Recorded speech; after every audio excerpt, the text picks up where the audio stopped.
Is it possible to switch teams this late in the game? I think we did. And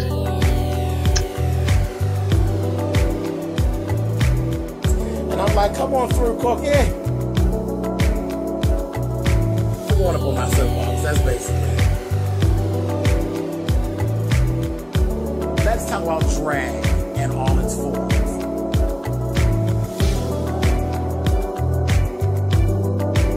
What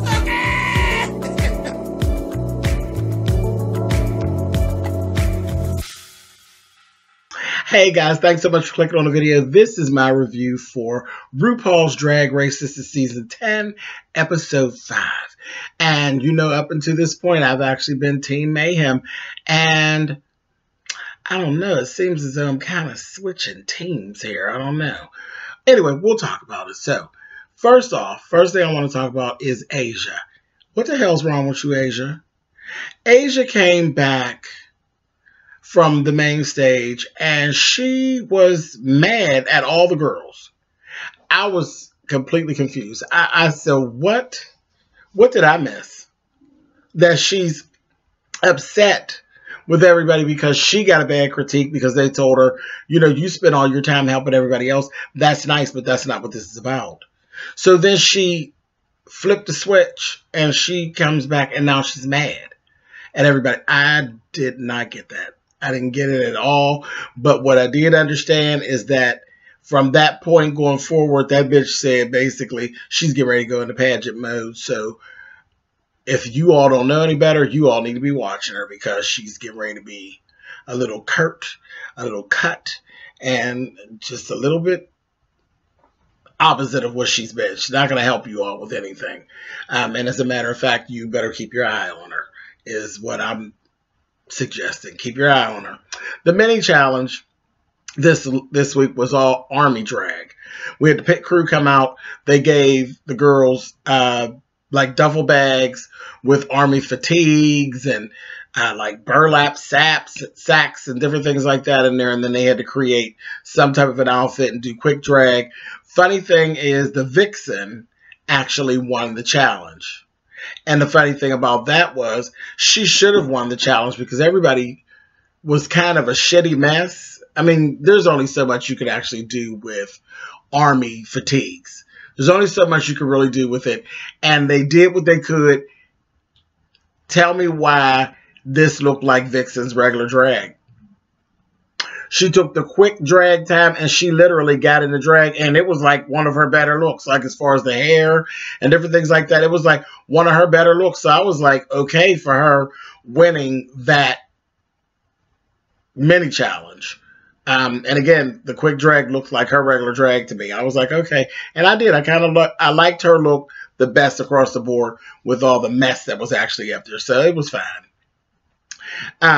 Our maxi challenge this week is going to be a ratchet television show. It was called Bossy Rossi TV show. It was basically like a spin on the Jerry Springer show, that type of formula. So that's kind of what we were working with. I said, okay. This was my least favorite challenge thus far. This was my least favorite. Very, very corny. You know, it was very corny. The Vixen got the chance to pair the girls up, and the girls were all put into pairs. So the Vixen chose Asia to pair herself up with. She put Blair and Monique together, Cracker and Mayhem, Aquaria and Eureka, and then Monet and Cameron. Her whole backup plan was she put everybody with people that she thought they would do okay with, but she basically thought she was screwing Aquaria and Eureka because she said she figured that both of their personalities were going to bang and they were going to have a whole issue. So she was being a bitch to them. Classic Vixen. Like I said, they paired them up. They put them in these crazy little scenes. They were very, very corny for the most part. Blair and Monique were first.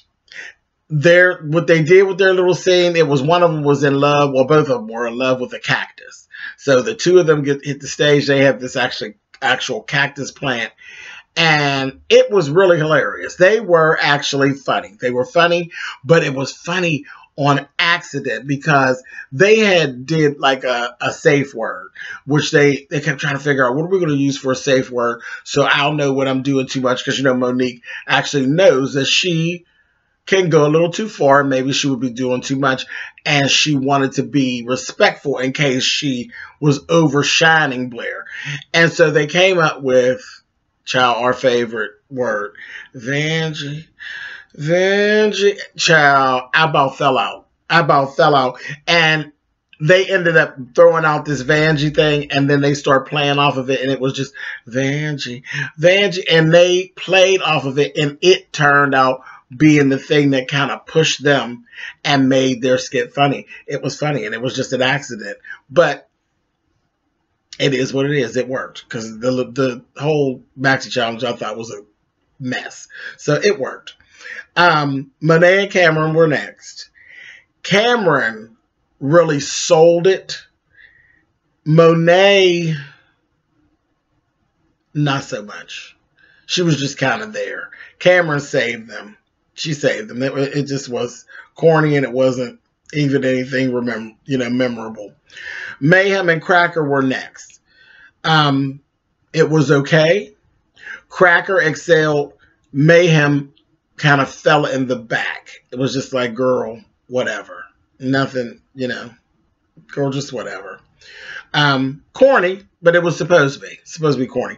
But Mayhem didn't excel. So I just kind of was like, ooh, Mayhem, this is the first week where I'm not with you. I'm kind of like, girl, what's going on? I felt like she was out of her element, I think. So, cool. Vixen and Asia were next. Vixen and Asia they were being shady. See, Monique is the one that said it best, honey. When you do clownery, the clown comes back to bite.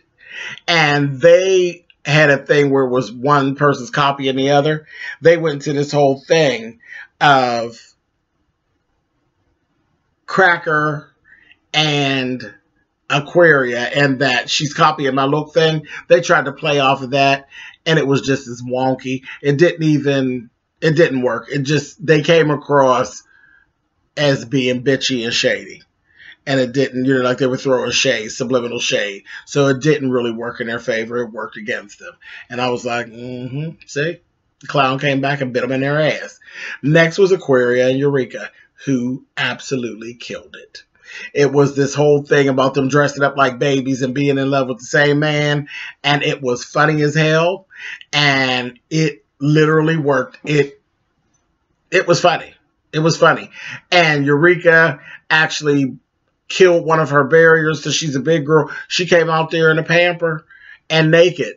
And, Aquaria can do naked. It's no problem. But they both came out with the whole naked with the pamper thing. And it worked. And it just looked good. And it worked. It worked. It was corny as it needed to be. It was as ridiculous as it absolutely could be. It worked. So, again, Vixen, you try to be a bitch. And it came back, backfired, and ate your ass.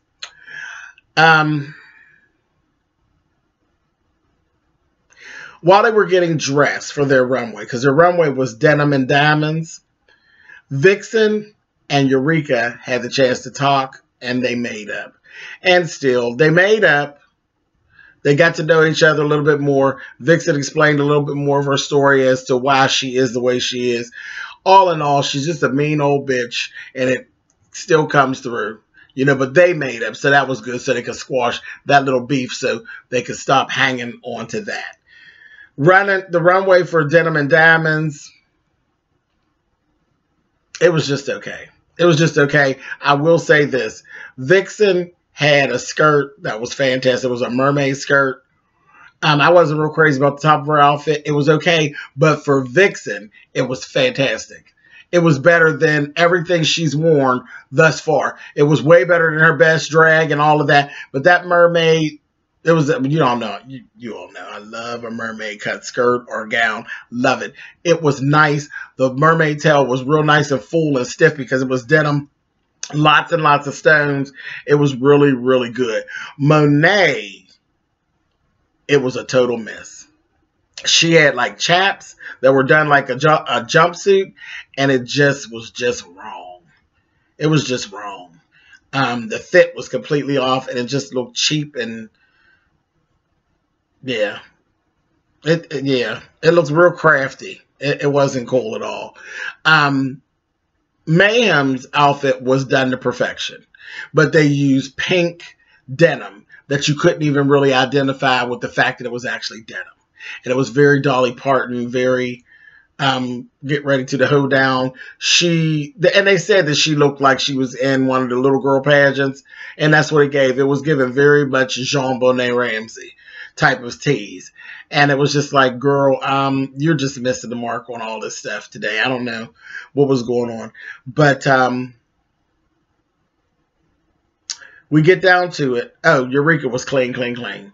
Clean, clean, clean. She had a nice denim jumper, very country western looking. Shania Twain was actually one of the guest judges, and Carrie Preston from Colwell. They were actually the guest judges. Cameron had a whole moment because she idolizes Shania Twain, and Ru actually gave her a moment to actually take it all in. And I was like, you know, I love Ru when he does stuff like that, like he did for Jasmine Masters with Patti LaBelle. He gave her a moment to take it all in and said, what do you want to say to Shania? And all of this, she told her, you know, I lip synced to you when I was just little, and this, that, thing, and the other. It was a nice moment. And Cameron's always, you know, I don't even have to mention Cameron's outfit. Cameron's outfits are always on. So she had a nice outfit. You know, the outfits were okay, but nothing really stuck. The one thing that really stuck out for me during that whole Denim and Diamonds, which I think could be a real fun category, was the Vixen skirt. So it was cool. Anyway, our bottoms were Monet Exchange, back down there again, honey, and Mayhem. And y'all know I fell in love with Monet last week, but I'm still Team Mayhem. They did their lip sync, and they did Man, I Feel Like a Woman, Shania song. Love the song. Monet killed that lip sync. She killed it. Made it comedy. Very much what Bob the Drag Queen would have done. So what ended up happening is my girl Mayhem ended up having to go home. So I end up having to switch teams because Mayhem is gone now. So naturally, I am now Team Monet. And it's by default. I really did fall in love with Monet as a performer. But as far as this competition goes, I think she's probably hit her plateau because her drag itself is not up to the level of the other girls. Her talent is there, but her actual drag is not where her talent is. So, but I'm going to say I'm Team Monet because of all these girls, it's like I like her. I really do like her. You know, I like her more than everybody else that's on the show at this time. You know, personality-wise and that kind of thing, and entertainment-wise. I am Team Monet, but I'm just worried about those clothes. I'm worried about her clothing. Yeah, I don't know. Hopefully, maybe she has something else that she hasn't pulled out. Maybe she's holding some things back. But I just don't think her drag is actually on the level of the other girls, and it's going to pose as a problem for her. But anyway, that was it. That's what we got on episode 5. They sent my girl Mayhem home, and I felt so bad for her. You know, she's a softie. She really is. And everybody liked her.